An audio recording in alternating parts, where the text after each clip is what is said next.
All right, finishing up number 10.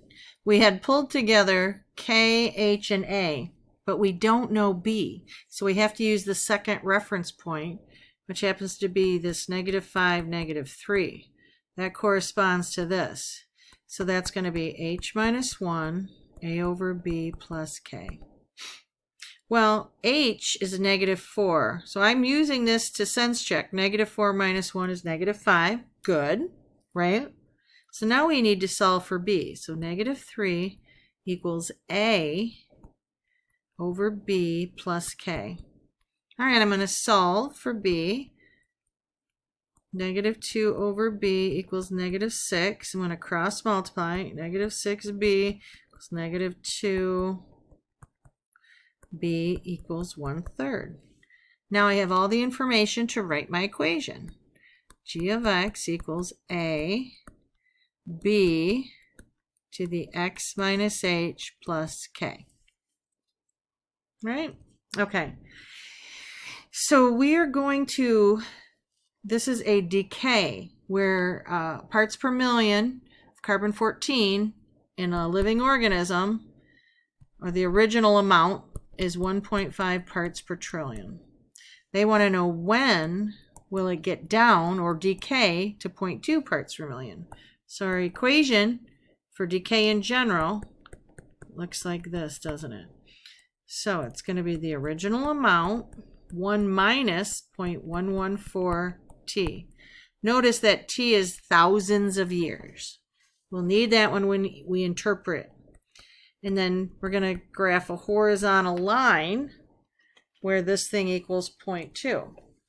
So if I look at my window, I can go from y of 0 to y of 2. That'll encompass the 1.5.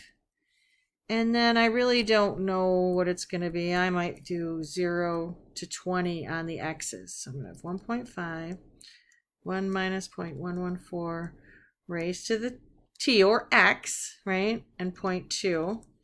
My window is 0 to 20 for the x's, 0 to 2 for the y's. I'm going to graph it.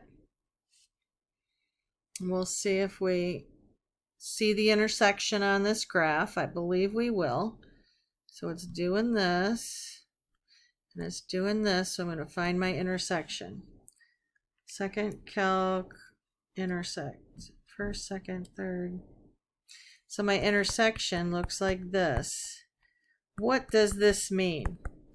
Right? X, or t, was thousands of years. So if I multiply this by 1,000, it means 16,600 years. After this many years, the value of carbon-14 in the fossil will be 0.2 parts per trillion. Okay? All right, now we're into 13.3.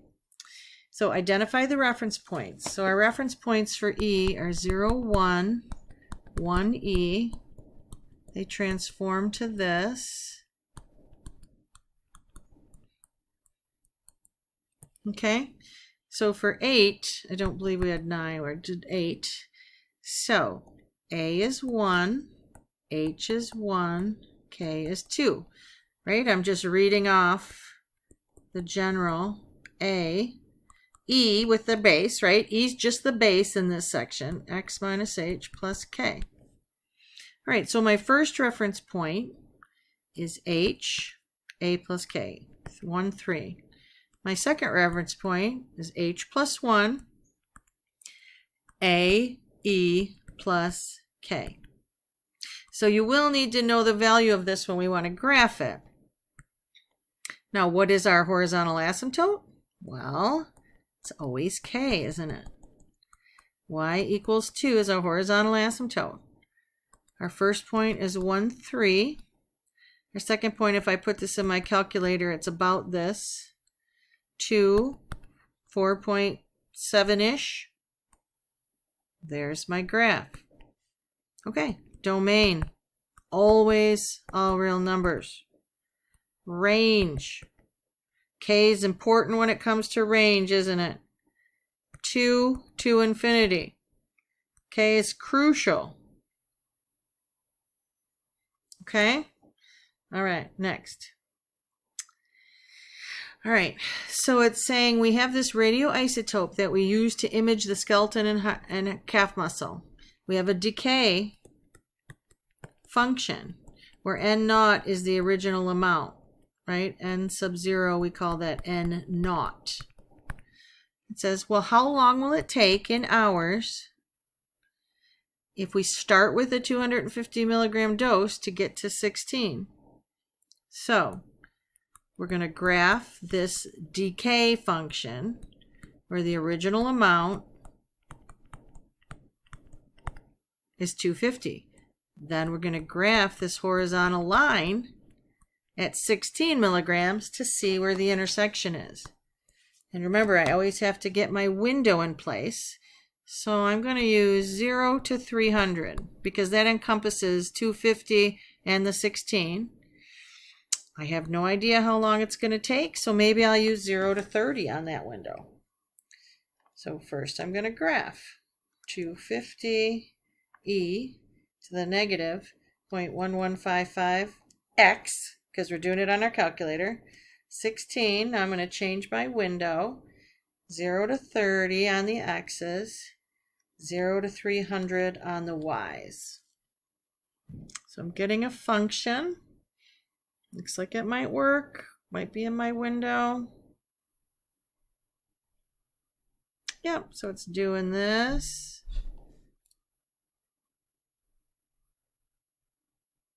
Doing this. Now we're going to look for this intersection. Second trace,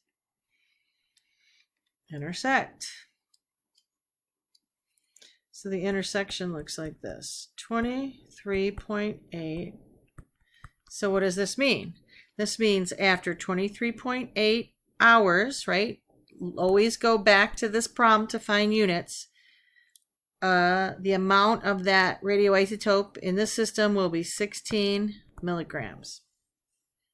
Okay, moving on. Now we're in 13.4. Remember, we have three equations. You have those in front of you. First one is annual interest. Here's my principal. Here's my R, annual interest. Find the value when it reaches 6,000.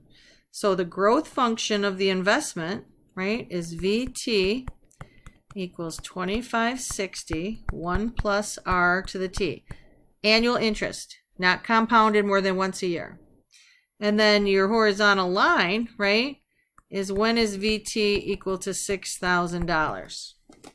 I'm going to graph it. Let's set up our window.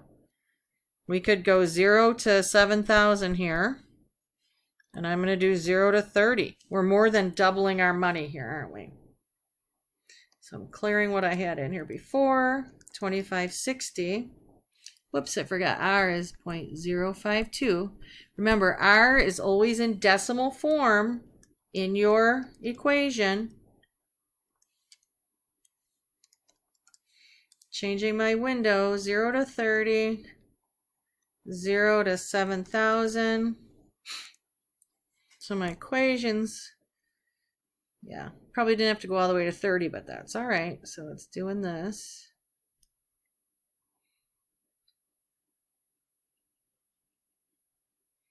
Doing this, right? Want to find that intersection. Second trace, intersect. First curve, second curve, guess. So what does this intersection mean? This intersection means after 16.8 years, the value in the investment will be $6,000. Nice. Okay. So Emmanuel is investing and Kelsey is investing.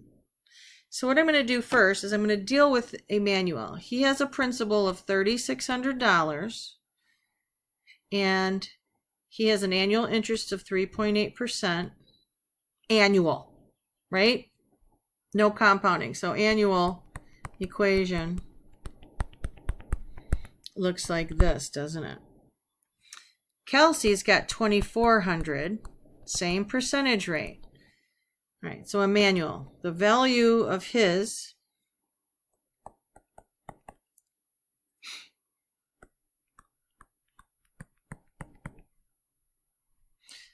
0.038 to the t. And the value of Kelsey's is similar. Her just starting principal. Her principal is less, isn't it? Then we want to know, when will this be $10,000? So I'm actually going to do two separate calculations first. Right? 0 to 11,000 will be my y's, and I'll do 0 to 30 on the x's for both of them. So I'm starting clear, clear. First Emmanuel. Right, 1.038 raised to the t, 10,000, window, 0 to 30, 0 to 11,000. So his graph, just doing something like this. Yep, and we're going to have the 10,000.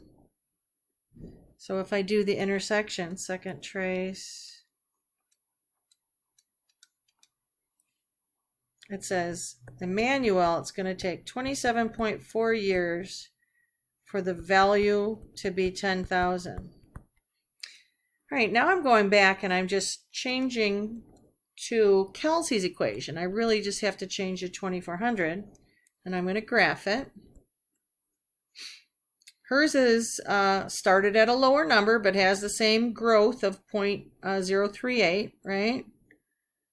And then the 10,000, notice something.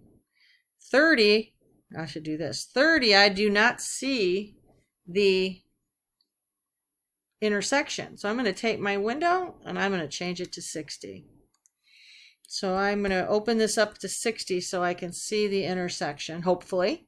Hopefully now I see it.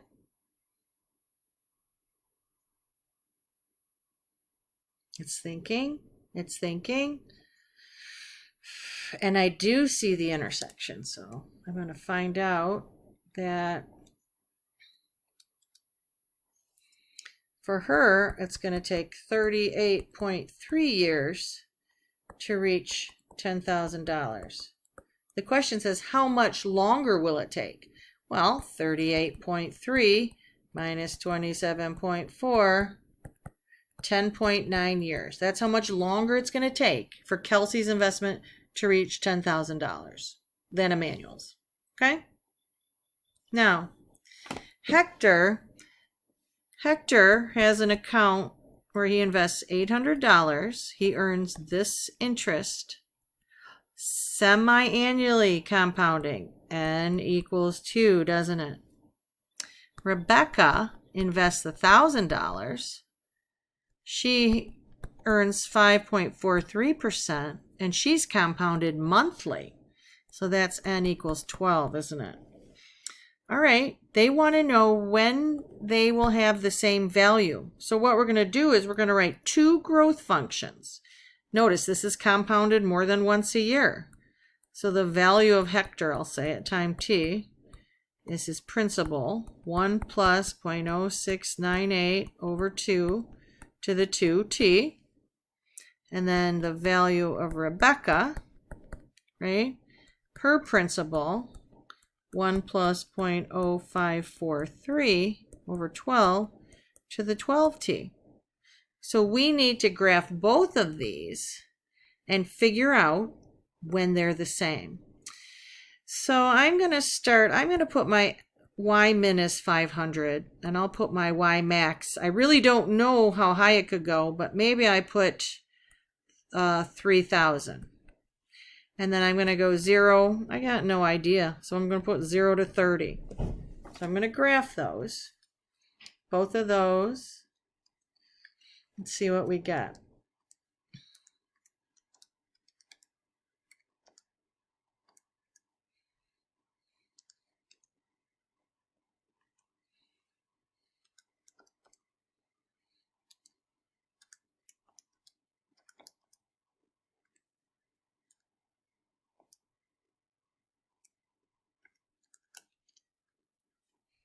Change my window. 0 to 30. 500.